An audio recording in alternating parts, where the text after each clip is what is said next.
Qeveria e Turqisë, së bashku me gjysmëhënën e Turqisë, sot kanë shpërndar teknik të bardhë për familje të cilët ishin të prekura nga vërshimet para një muaji në Hasanbek të Shkupit.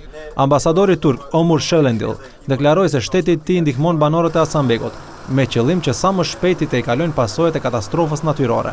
Për vërshimet në komunën e Stambollit, në Bursë dhe Tik, së bashku me të gjitha organizatat jo qeveritare në Maqedoni, i bashkuan forcat dhe ju ndihmuan personave të cilët u ballafaqohen me vërshimet. Siç mund të shihni, deri më tani Turqia për zonat e vërshuara ka dërguar 850.000 euro. Zëvendës kryetari i gjysmëhënës së Turqisë, si dhe një herazi, njërin nga këshilltarët e komunës së Stambollit, Ismail Haki Turonç, deklaroi se Turqia që nga dita e parë ndihmën e ka shpërndarë në mënyrë të barabartë dhe se kështu të vazhdoj edhe pas festës së Kurban Bayramit. Që nga dita e parë që arritëm këtu, ne shpjeguam se të gjithëve, pa marrë parasysh përgatësisë etnike apo fesë, në mënyrë të njëjtë do të ndihmojnë. Kështu ne pastruam edhe xhamin edhe kishën. Planifikojmë që përmes një grupi të koordinuar të shpërndajmë gjëra higjienike dhe pako me ushqim. Pas Bayramit do të vazhdojmë me ndihmën, e cila do të porositet ose nga Turqia ose nga Shkupi.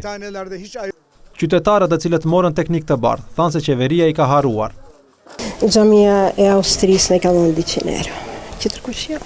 Turqia pare jo. Turqia vetëm që ka ardhur sefte për manaj Turqia që po vizitojnë këto. Për ndryshe, në Hasanbek ende ka banor që nuk kanë marrë dëmshpërblimin prej 500 eurove, që u premtoi kryeministri Emil Dimitriev.